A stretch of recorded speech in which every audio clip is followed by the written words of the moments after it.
तेल की कंपनी को किया जा रहा है बदनाम। जी हां, सरसों तेल बनाने वाली कंपनी बाबाजी ऑयल को इन दिनों एक कंपनी जो है वो बदनाम कर रही है। जिस तरीके से कंपनी की तरफ से आरोप लगाया गया है कि श्री बम बम महाराज नोहटिया ब्रांड का एक तेल जो है वो मार्केट में उतारा गया है और उस पर हूबहू बाबा ब्रांड की जो फोटो है वो लगाई गई है। जी हाँ, बाबाजी ऑयल पिछले कई सालों से मार्केट में ऑयल कंपनी में काम कर रहा है। जी हाँ, सरसों घानी के नाम से इसका जो तेल है बाजार में मिलता है। देश विदेश के हर एक कोने में ये तेल जो है बाजार में उतारा गया है। लेकिन पिछले कुछ दिनों से एक कंपनी, जिस तरीके का जो आरोप कंपनी की तरफ से लगाया गया है और ये मामला अब कोर्ट तक पहुंच गया है। जी हाँ, श्री बम बम महाराज नोहटिया के द्वारा एक इस तरीके का जो कंपनी है वो मार्केट में आई है और पूरी तरीके से जो बाबाजी ऑयल है उसको बदनाम करने में जुटी हुई है। वहीं कंपनी के डायरेक्टर को ये डर सता रहा है कि कहीं उनकी कंपनी के नाम पर कोई एक बड़ा घोटाला और कोई बड़ा कांड ना हो जाए। जी हाँ, ये कांड इसलिए कहा जा रहा है क्योंकि खाने पीने की चीज़ है तेल। तेल को हर एक चीज़ में इस्तेमाल किया जाता है। अगर तेल में किसी भी तरीके की मिलावट होती है तो कहीं ना कहीं बाबा जी की छवि खराब होती है। और इसी को लेकर दिल्ली के अंदर एक प्रेस कॉन्फ्रेंस करी गई जिसमें बताया गया कि किस तरीके से कंपनी को बदनाम करने की साजिश जो है वो रची गई है। अब बहरहाल देखना होगा कि जिस तरीके से ये पूरा जो मामला है अब कोर्ट में चल रहा है और कोर्ट इस पूरे मामले को संज्ञान में ले चुका है। वहीं जब कंपनी के वकील ने बताया कि किस तरीके से ये जो ब्रांड है मार्केट में उतरा है और बाबाजी जो ब्रांड पिछले कई सालों से जो कंपनी चल रही है उसको बदनाम करने में लगा हुआ है। अब देखना होगा कि कोर्ट के हस्तक्षेप और दिल्ली पुलिस के एफआईआर दर्ज होने के बाद क्या जो मार्केट में नकली प्रोडक्ट उतरा है तेल का उस पर कोई कार्रवाई होती है, ये देखने वाली बात होगी। आरसो न्यूज की तमाम खबरों को देखने के लिए हमारे यूट्यूब चैनल को सब्सक्राइब करें। ताजा तरीन खबरों को पढ़ने के लिए हमारी वेबसाइट पर विजिट करें। आरसो न्यूज के लिए देख रहे हैं आप करिश्मा के साथ नीरज अवस्थी की रिपोर्ट। आज जो प्रेस कॉन्फ्रेंस करी है इसका मेन उद्देश्य यही है कि जो पिछले 6 महीने से एक सरसों तेल को बदनाम किया जा रहा है कि सरसों तेल फिर खाने से कुछ हो सकता है। एक तो सबसे बड़ी बात वो है कि देवेंद्र कौशिक बार बार में हमारे ब्रांड को नकली बना करके हमारे नाम की फ़ोटो, हमारे ब्रांड की जो 40 साल से छवि बनी हुई है एक कस्टमरों के दिमागों के अंदर, उसको धूमिल करने के लिए अपने अलग अलग छम नामों से तेल निकाल रहा है। कस्टमर को ये नहीं पता कि ये बाबा वाला है, ये धनी बाबा का तेल है या श्याम बाबा का है या खाली बाबा है। वो हमारी फ़ोटो देखता है, वो कस्टमर बेचारा अपने घर में ले जाता है, वहाँ पे जाके उसको धनी बाबा का या बाबा का तेल गलत मिलता है तो उसके दिमाग में एक छवि आती है कि मैंने बाबा जी का तेल लिया था, ये वही तेल है, ये तेल गलत है। अच्छा, तो सरसों का तेल है आपका किस ब्रांड से? हमारा बाबा जी के नाम से है जी। अच्छा, तो आपको लगता है कि मार्केट में 2-3 और एक व्यक्ति जो है अलग आपके नाम को यूज कर रहा है? ऐसे उस पर हमने कॉपीराइट ट्रेडमार्क का केस लगा रखा है। उसकी हमने आपको ये बोतल आपको जो दिखलाई है आपने भी खुद देखी होगी। देखने में तीनों बोतल एक जैसी हैं। आप दूर से देखोगे काउंटर पर लगी हुई तो आप खुद को कंफ्यूज हो जाओगे कि असली कौन सा है, बाबा कौन सा है, बाबा जी कौन सा, धनी बाबा कौन सा है। लोगों की सेवा कर रहे हैं, अपने ब्रांड को, गुडविल को बनाए हुए हैं, हर तरह से कसौटी के उतरे हुए हैं। आज तक हमारा कोई सैंपल आज तक ना कोई फेल हुआ। उसी चीज़ को इसने हमारे नाम का, ब्रांड का गुडविल ठा करके इसने इसी सेम चीज़ को निकाला है। लेकिन कस्टमर्स को कैसे पहचानेगा ये बाबा जी का है या ये तेल आप देखो जी, ये हमारा तेल है जी, ये हमारा है। बात करें भारत देश की तो सिर्फ कॉपी करने में सिर्फ तेल तक ही सीमित नहीं है। हाँ। बड़े बड़े ब्रांड है, चाहे शूज हो चाहे कपड़े हो, हाँ। उनकी कॉपी की जा रही है। हाँ। क्या ऐसा किया जाए कि इन कॉपी ऐसा जी, ये एसेंशियल कमोडिटी है, खाने पीने के आइटम है। जूते पहनने, आपने मान लो कोई जूता लिया वो ख़राब निकल गया तो आप उसको छोड़ सकते हो, पर ये तेल ऐसी एक ऐसी चीज़ है, आपने कोई गलत चीज़ ले ली, गलत तेल खा लिया तो उससे आपको कोई दिक्कत भी तो हो सकती है। तो आपको क्या अलग दिमाग में रहेगी कि मैं बाबा जी का लेके आया था, आपकी छवि वो रहेगी।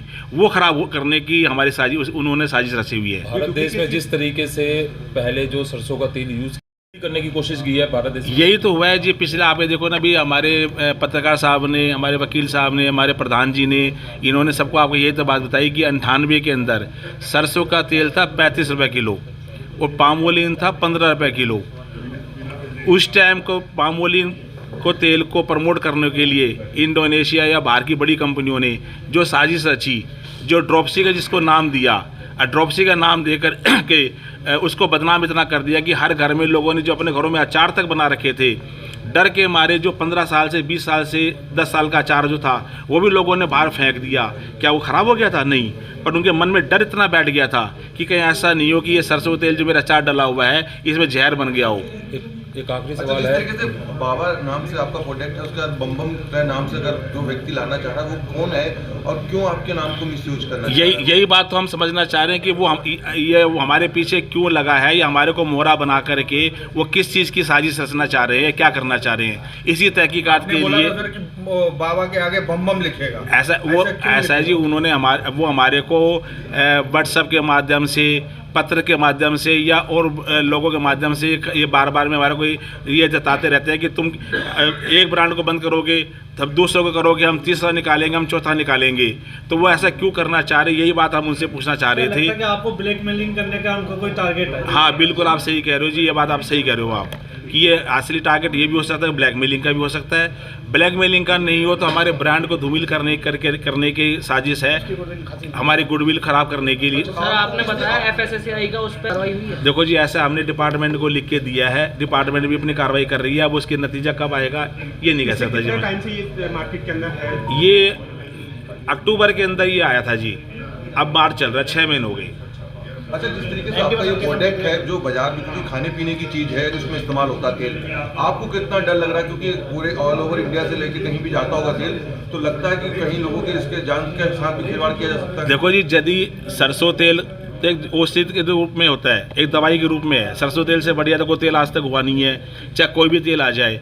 सरसों तेल के अंदर मान लो कोई आदमी गलत चीज़ कोई मिला लेगा या मिला देगा, वो गलत हो सकता है।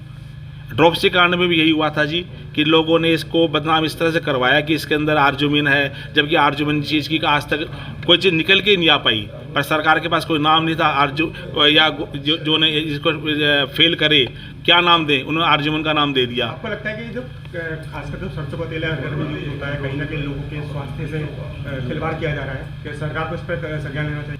बाकायदा सरकार टाइम से टाइम हर आदमी के सैंपल उठाती है, सबके लेती है, अपने लेबोरेटरी गवर्नमेंट की भी है, सेंट्रल लेबोरेटरी की भी है। लास्ट में क्या मैसेज आप देना चाहेंगे जो आपके यूजर्स हैं, जो आपके? मैं अपने यूजर से ये कहूँगा कि जो धनी बाबा या देवेंद्र कौशिक या बम बम महाराज हमारे ब्रांड के बारे में गलत बातें या गलत चीज़ें जो कह रहे हैं उसके बहकाव में नहीं आवे।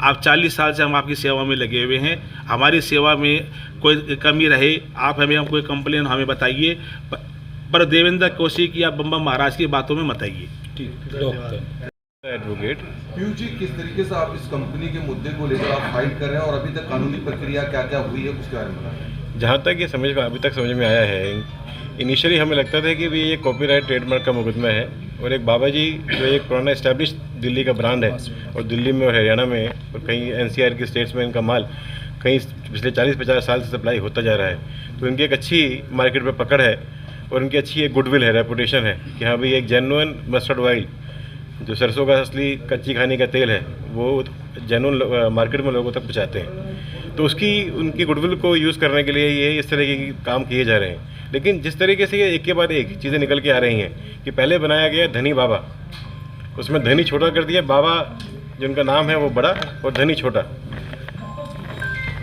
ये पैकिंग भी बाद में आई, इससे पहले इससे भी छोटा कर रखा था इन्होंने। जब हम कोर्ट में गए, हमने कोर्ट के अंदर डिस्ट्रिक्ट कोर्ट कमर्शियल कोर्ट के अंदर मुकदमा फाइल करा कि इसको रोका जाए, तो कोर्ट ने इनसे कहा कि धनी बाबा एक साथ लिखिए, अलग अलग नहीं। ये जो अब देखा बोतल पे आपने कि ऊपर लिखा है धनी, नीचे लिखा है बाबा, कोर्ट ने स्पेसिफिकली लिख के दिया ऑर्डर के अंदर कि धनी बाबा पूरा लिखिए। हम उससे भी हमें लगा कि ये अभी भी लोगों को गुमराह करने में कामयाब हो रहे हैं, तो हमने उसकी अपील करी, हाई कोर्ट में गए। हाई कोर्ट ने उन लोगों से पूछा कि अगर आप लोगों को इस नाम से प्रेम है, जबकि ये नाम इनका ये काम कब से शुरू करा, 1 साल 2 साल पहले से। हाई कोर्ट ने इनसे पूछा कि आपकी जो GST की रिकॉर्ड्स हैं वो दिखाइए, क्या सेल है आपकी, वो पाई गई 0 0। तो उससे ये हमें समझ में आना शुरू हुआ कि ये खाली कॉपीराइट ट्रेडमार्क नहीं है, कुछ और कॉन्स्पिरेसी चल रही है। जब उस पर स्टे हो गया तो उसके इमीडिएटली बाद इन्होंने एक नया ब्रांड बना दिया, देवन उद्योग। पहले जो नाम था वो फर्म का नाम था ज्योति सेल्स। एक नई फर्म बनाई इन्होंने देवन उद्योग, जिसके प्रोप्राइटर है देवेंद्र कौशिक। ज्योति सेल्स के प्रोप्राइटर थे ललित कुमार। जब इसकी इंक्वायरी करी गई तो पता लगा कि इसमें जो मेन आदमी है वो देवेंद्र कौशिक जी हैं, उनके ही साथ में इनके ये एम्प्लॉय हैं ललित कुमार, और साथ में जो उन्होंने एक नाम जोड़ा हुआ है बम बम महाराज, एक पॉलिटिकल फिगर को लेकर आए हैं कि जो इनका साथ दे रहे हैं ये प्रपंच रचने में। उसके तहत इन्होंने एक नया ब्रांड बनाया है वावा। अब इस पर देख सकते हैं आप, ऊपर लिखा है वावा, नीचे है बाबा जी की फ़ोटो। कोई मैच नहीं है दोनों का, जिससे क्लियर कट पता लग रहा है कि इनकी इंटेंशन सिर्फ उपभोक्ता को बेवकूफ़ बनाने की, मिसरिप्रेजेंट करने की है और इनके नाम खराब करने की, धूमिल करने की करी जा रही है। हमने इसके खिलाफ मुकदमा फाइल करा हाई कोर्ट में, और हाई कोर्ट ने इमीडिएटली हमें इस पूरी फर्म के खिलाफ इंजंक्शन का ऑर्डर पास कर दिया कि इस नाम से ये कोई भी सामान नहीं बेचेंगे। हमने फिर उसके बाद जब ये पाया गया कि ये तो पूरा गैंग है, एक गिरोह काम कर रहा है, तो इसकी एक complaint Shahbad dairy police station में दी गई, तो भी भेजी गई। जॉइंट सीपी साहब ने इसका संज्ञान लेते हुए कि हाँ जेन्युइनली ये कोई ना कोई कॉन्स्पिरेसी जो है दिल्ली में घुस रही है, इसमें अपने अप्रूवल दिया 420 की धारा के अंदर, जो कि आजकल मैंडेटरी है। Before registering any FIR in Delhi we need approval from the concern joint commissioner of police. तो जॉइंट सीपी साहब ने इसमें अप्रूवल दिया और उसमें FIR रजिस्टर हुई। अभी 25 फरवरी 2022 को वो FIR रजिस्टर हुई है पुलिस स्टेशन शाहबाद डेयरी में, और अभी इंक्वायरी चल रही है। और इंक्वायरी में जहाँ तक अभी तक हमें बताया है इन्वेस्टिगेटिंग ऑफिसर ने कि ये खाली एक नाम का ही केस नहीं है, इसमें जो ट्रेडमार्क नंबर बोतल पे दिया हुआ है, आप जनाब देखेंगे, जो उन्होंने सबसे पहले नाम ये बोतल बनाई धनी बाबा, इस पे ट्रेडमार्क नंबर दिया हुआ है। उस ट्रेडमार्क नंबर की जब इंक्वायरी कराई गई तो वो ट्रेडमार्क नंबर ज्योति सील्स का नहीं पाया गया। वो ट्रेडमार्क नंबर किसी और कंपनी के नाम पर रजिस्टर्ड है, किसी और यूज़ के लिए रजिस्टर्ड है। कोई मुंबई की कंपनी है, वो आगरा की कंपनी है, जिस आगरा की कंपनी को दिया हुआ है, और उसका पर्पस दिया हुआ है ज्वेलरी आइटम्स वगैरह की। वो एडिबल ऑयल्स के लिए है ही नहीं, वो पर्पस ही नहीं है उसका। सर आज पीयूष जी आप लोग मीडिया के सामने आए, किस तरीके से अभी तक कानूनी क्या कार्रवाई इसमें हुई है और मीडिया के माध्यम से आप क्या जनता तक पहुंचाना? जैसे कि मैंने आपको बताया कि इनिशियली दोनों कोर्ट्स ने, डिस्ट्रिक्ट कोर्ट ने भी और हाई कोर्ट ने भी, बाबा जी उद्योग के फेवर में ऑर्डर करते हुए इन दोनों ब्रांड्स के खिलाफ इंजंक्शन ऑर्डर पास किए। उसके बाद पुलिस ने भी ये पाया होते हुए कि हाँ ये क्रिमिनल की तरफ इनकी जो कोई से जेन्युइन क्रिमिनल कॉन्स्पिरेसी और ये सिविल लिटिगेशन नहीं है, इनके खिलाफ 420 की धारा के तहत मुकदमा भी रजिस्टर किया गया है। मेरी आप सबके माध्यम से, आप सबके मीडिया न्यूज़ चैनल्स के माध्यम से पब्लिक को ये समझाने की ये कोशिश है, अवेयरनेस कोशिश है कि सही मायने में इसमें तो कोई दुराई नहीं है कि सरसों के तेल से बढ़िया कोई ऑयल ही नहीं है। और जिस दिशा में ये देश बढ़ रहा है, और आप जिस हिसाब से आपको जो सेल्स फिगर बताई गई हैं, जो मैन्युफैक्चरिंग फिगर बताई गई हैं कि कहाँ से शुरू हुआ, कितने लाख टन से और आज कहाँ पहुँच गए हम, तो उसके खिलाफ जो ये इंटरनेशनल ऑयल माफिया कहीं ना कहीं इसमें इन्वॉल्व है, जिसका नाम जो सरसों के तेल को बदनाम कर रहा है, उससे रुकें। और जो सही मैन्युफैक्चरर्स हैं, जो जेन्युइन तेल बना रहे हैं और आज से नहीं पिछले 50 साल से बना रहे हैं, उन पर विश्वास करते हुए गलत लोगों की गलत चीज़ों के अंदर गुमराह ना हो, ये आप लोगों को अवेयर करें प्लीज़।